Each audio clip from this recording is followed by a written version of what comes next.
Greetings, this is Steve Heiner, and this is a Chapter 1, Part 1 video for the Seismic Design Review course.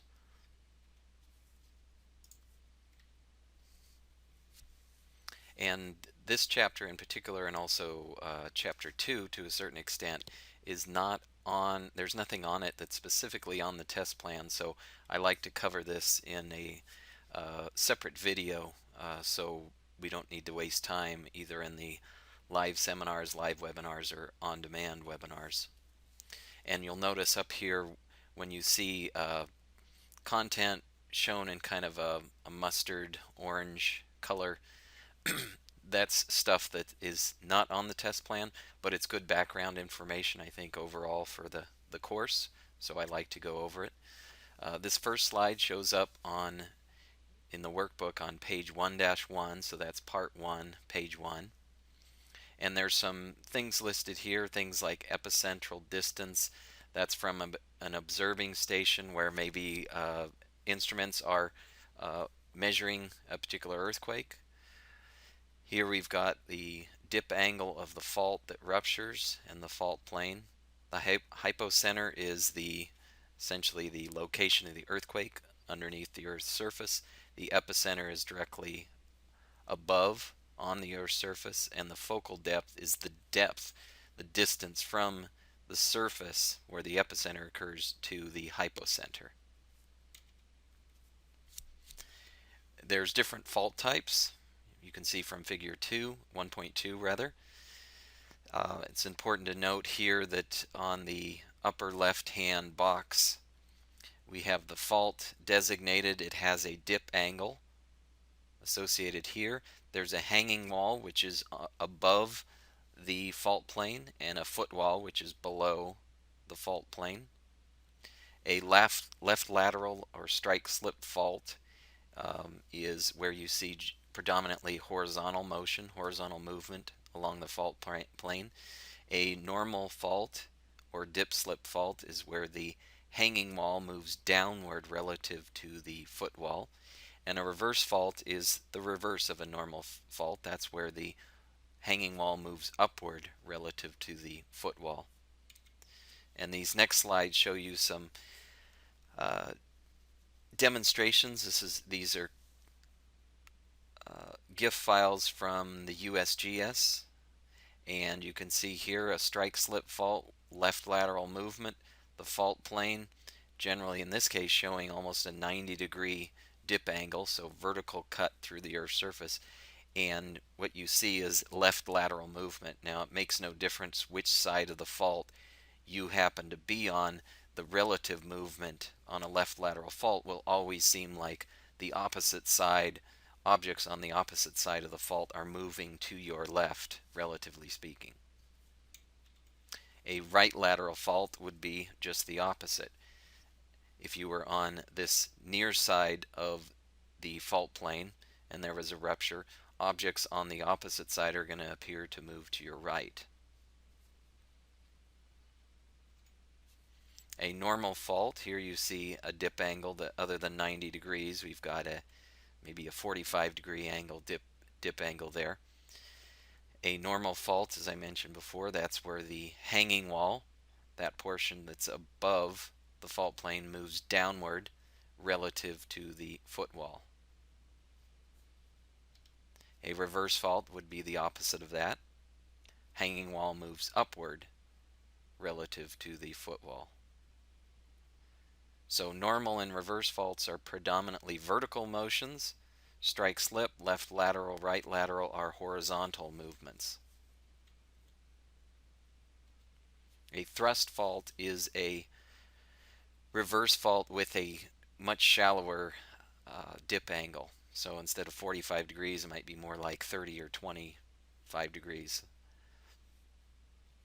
But still where the hanging wall moves upward relative to the footwall. And a blind thrust fault is a thrust fault that does not break through and cause surface fault rupture, does not break through to the surface.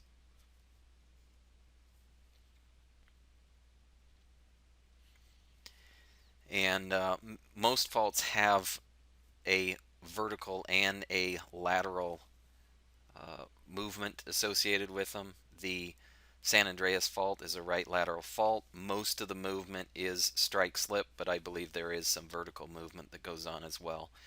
So some faults would be considered oblique faults. This one shows a left lateral reverse fault. So the hanging wall moves upward and it moves to the left relative to the footwall. A right lateral normal fault, the hanging wall moves down, as in the case of a normal fault, and you have right lateral movement. So that would be an oblique right lateral normal fault.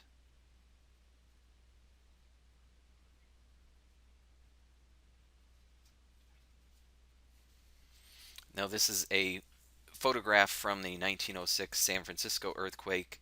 You can see a fence line here on the left, and the fault rupture occurred right between these fence lines there. So there's 8.5 feet of lateral displacement.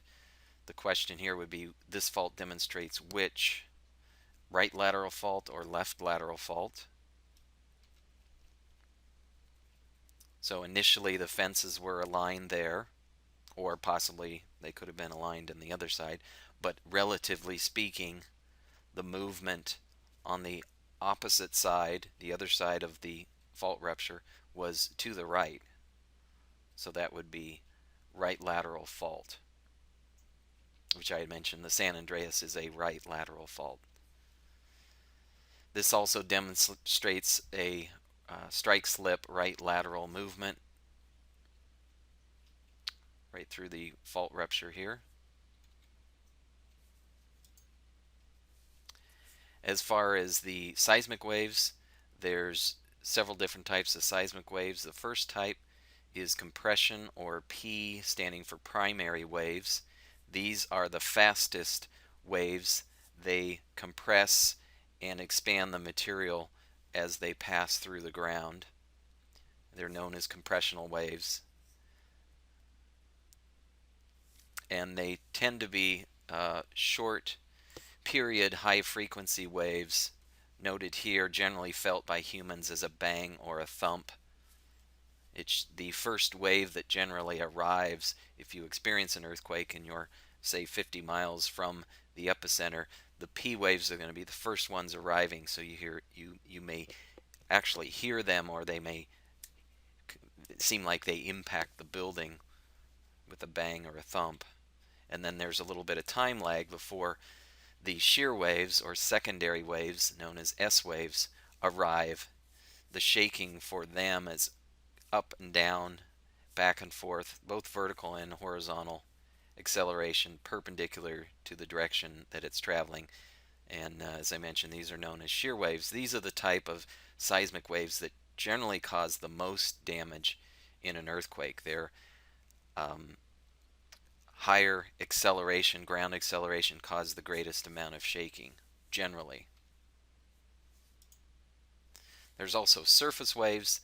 They're slower than the primary P waves, the compression waves, and the S waves, the shear waves, also known as Rayleigh or Love waves. These travel along the surface of the Earth. They have longer periods associated with them. So figure 1.3 on page 1-3 in the workbook shows you a earthquake accelerogram that measures ground acceleration. In this case, it's centimeters per second squared on the vertical axes here. Positive values, negative values, that's in different directions. And this happens to be, I think it states, the northeast component. So I believe northeast direction shaking would be the positive acceleration values you see here, and then opposite to that, shaking in the opposite direction, 180 degrees to it, should be southwest component. And the initial high frequency shaking you see here is the P waves, the primary waves, and they generally occur when you're a certain distance from the epicenter. In this case, there's about 5 seconds of shaking that was due to the primary waves or compression waves before the surface waves arrive, or excuse me, the shear waves rather, the S waves. And then you can see a big spike in the ground acceleration occurring, and then that high acceleration ground motion occurs over a certain time. In this case, it's approximately 10 seconds into the earthquake, well, 5 seconds into the earthquake, that the shear waves begin to arrive, and they last for approximately 10 more seconds, just about to 15 seconds. So that's referred to as the duration of strong ground shaking. That really factors into the damage that structures are likely to see, in that the longer the ground shakes violently, usually due to the shear waves, the more likely you're going to have structural damage. And then beyond the shear waves, the shaking you see here may very well be due to the surface waves that come through. Again, they are slower than the P waves and the S waves, so generally they arrive later. The peak ground acceleration is nothing more than the maximum acceleration that is measured at a particular location due to an earthquake, and that peak ground acceleration can vary significantly from a particular earthquake. It depends on how far you are away from the epicenter, and also the geologic and site conditions, soil conditions at the site.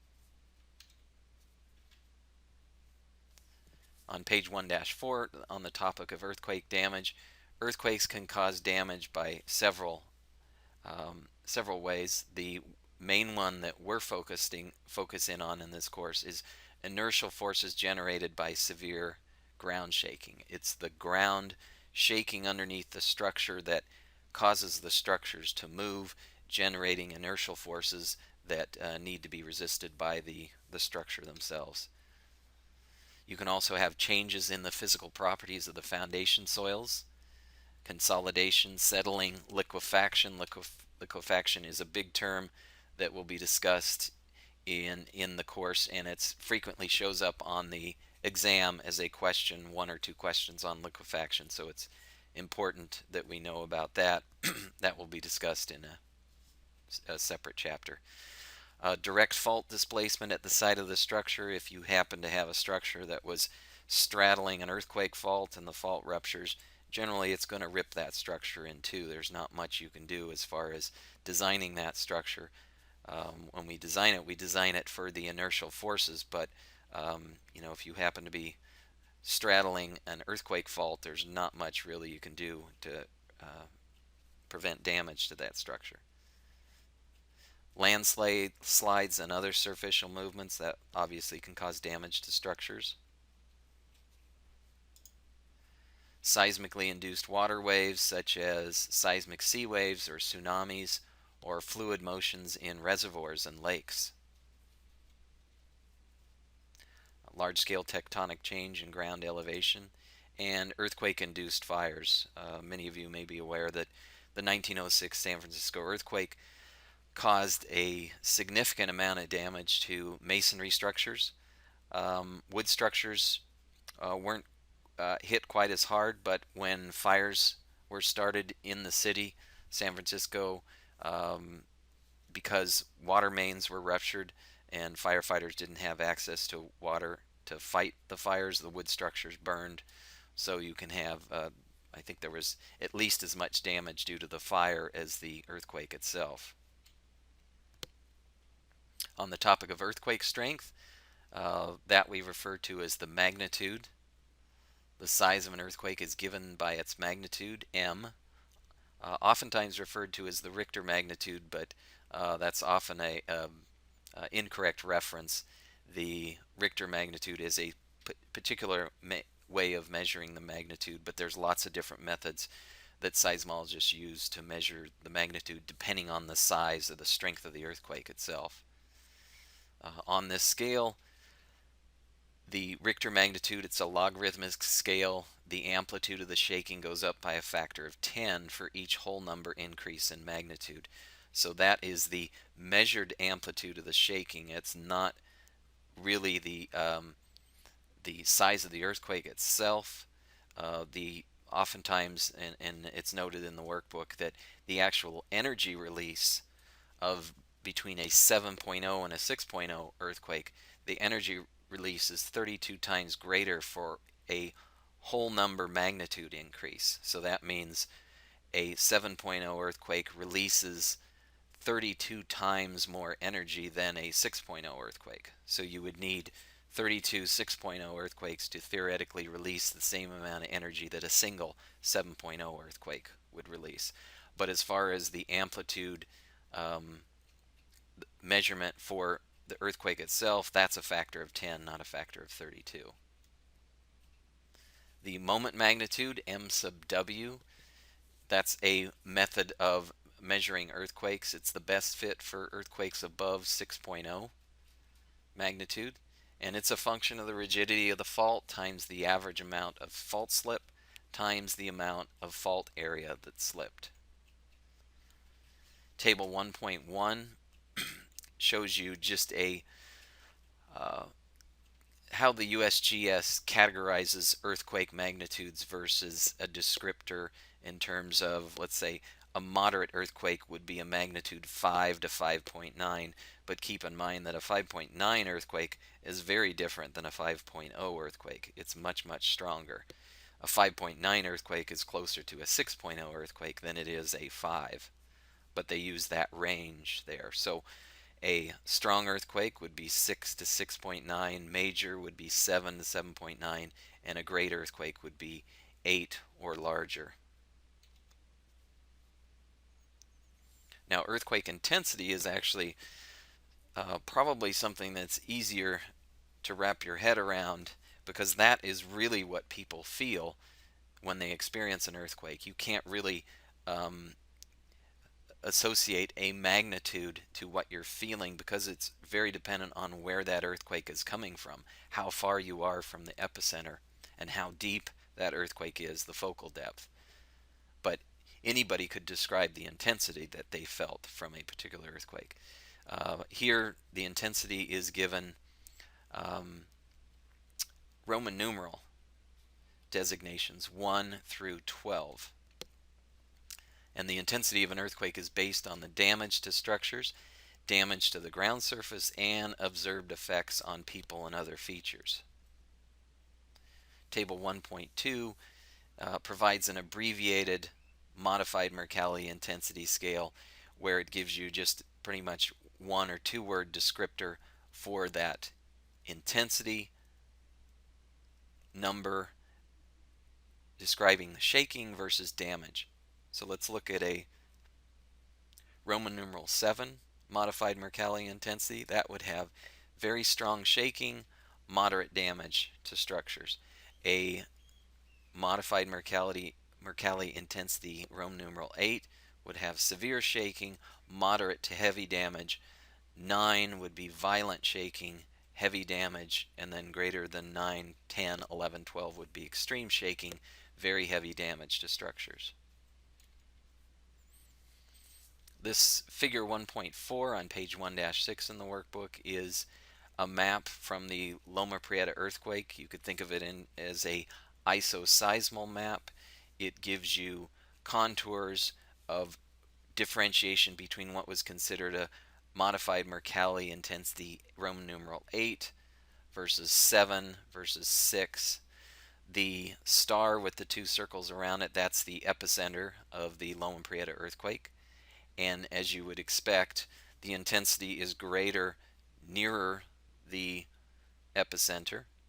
And as you move out in all directions, the intensity decreases. That's something we'll talk about in a moment. It has to do with attenuation, which is the decrease in seismic energy with increasing distance. So we go from, if we head in the northwest direction, we go from the epicenter intensity 8 to 7 through Cupertino, Los Altos, San Carlos, San Mateo. It dropped to 6 when you get near Pacifica and Daly City and Alameda. But then there's these values of 9, intensity 9s that pop up, and this had to do with soft soil conditions, which kind of reverse the whole attenuation relationship. When you have soft soil, you can get amplified ground motion, and suddenly the intensity, the damage level goes up as a result. The level of the ground shaking can be amplified. So all these numbers you see here, they really should be Roman numeral numbers, but it would really cloud up this map significantly. So the 7 would be really Roman numeral 7. And the circles around these numbers are, I believe, jurisdictions that weren't on the original printing of this map that were reported later.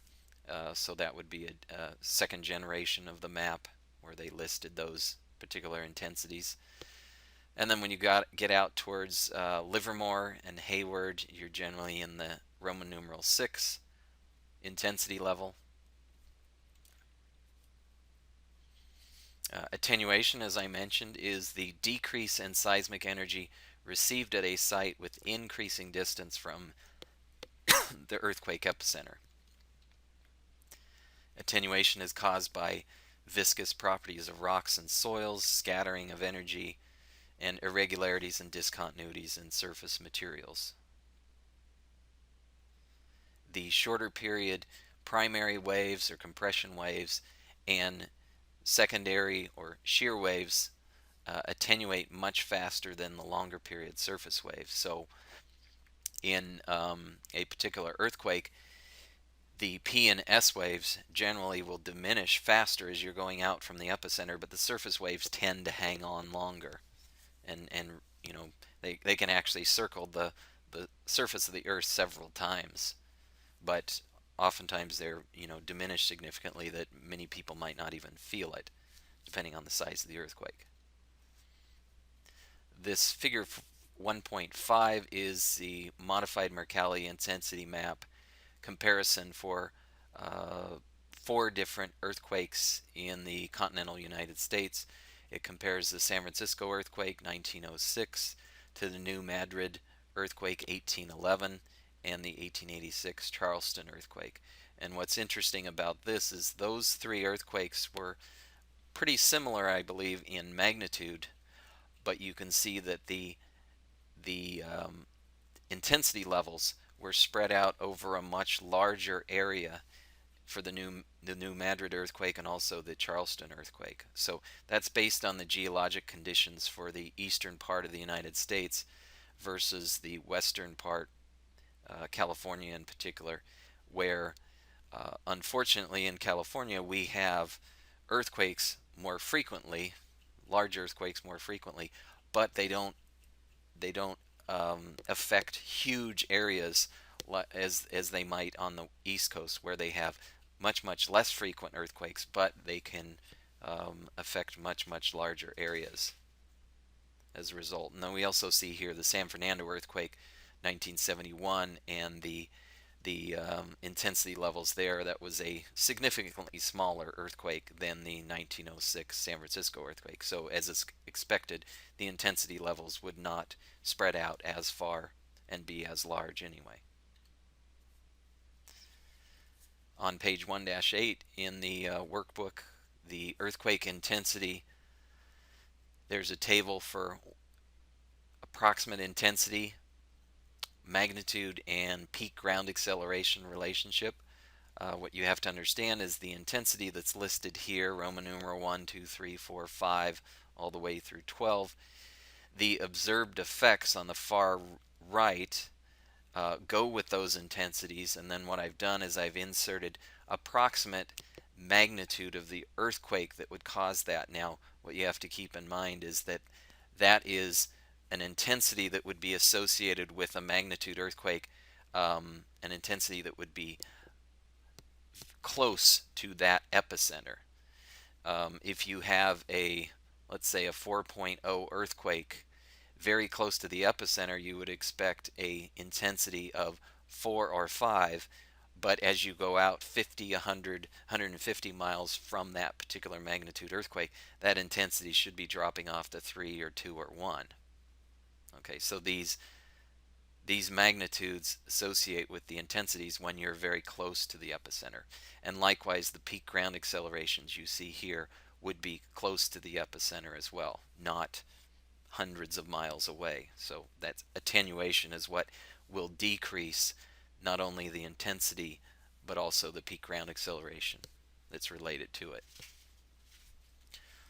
So looking at intensity Roman numeral 8, you would expect a magnitude 6 or 6.9 earthquake near the epicenter. If you were located near the epicenter of a 6 to 6.9 earthquake, you would expect intensity of around 8. Peak ground acceleration somewhere around 0.25 g to 0.45 g.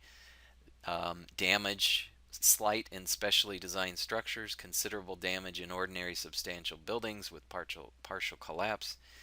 Damage great in poorly built structures, for example, unreinforced masonry structures.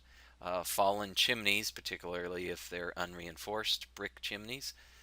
Factory stacks, columns, monuments, walls, heavy furniture overturned. So that is a description of what modified Mercalli intensity 8 is associated with. This map is from a open file report by the USGS, and what it shows you is the San Andreas Fault in California, which is what you could consider the mother of all faults in California. There's a number of fault systems that branch off of the San Andreas, but the San Andreas is the big one.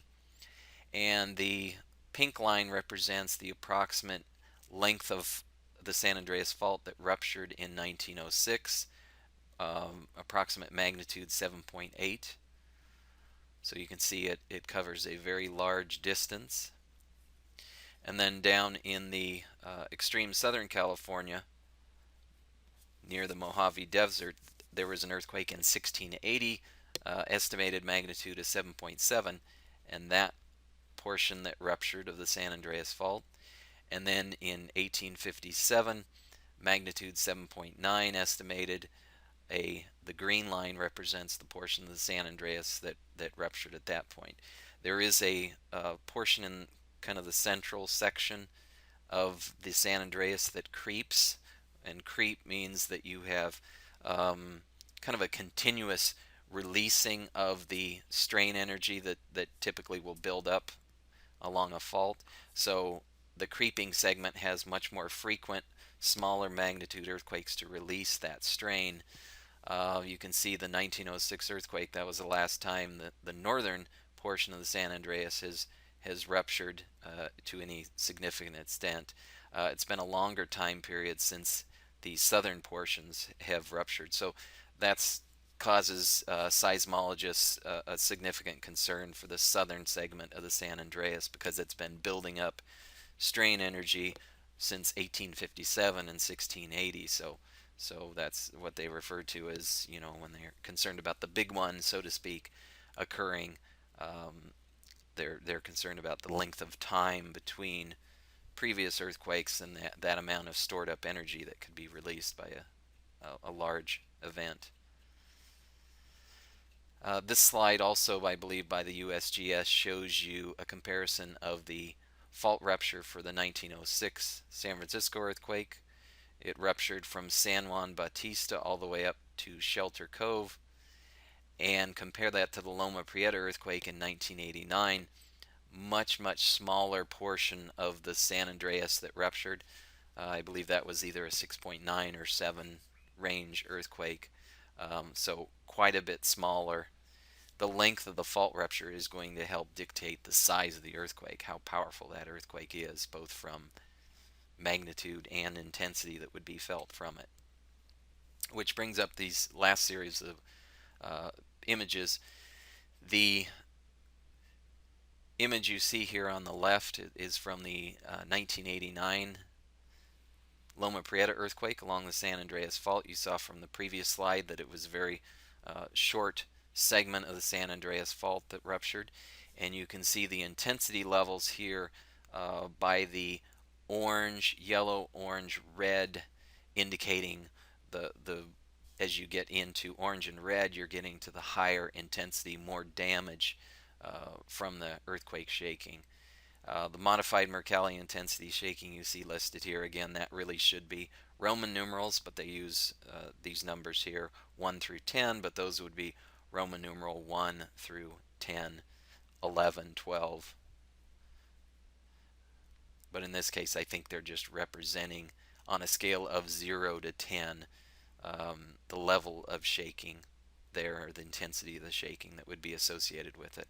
So compare that to the 1906 earthquake, and you can see much, much bigger area affected that would have been considered that 10, 11, 12 modified Mercalli intensity shaking, and that matches up with the length of the fault rupture. We went from San Juan Bautista all the way up to Shelter Cove as far as that portion of fault rupture. And that's it for the part 1 video. Thank you for participating.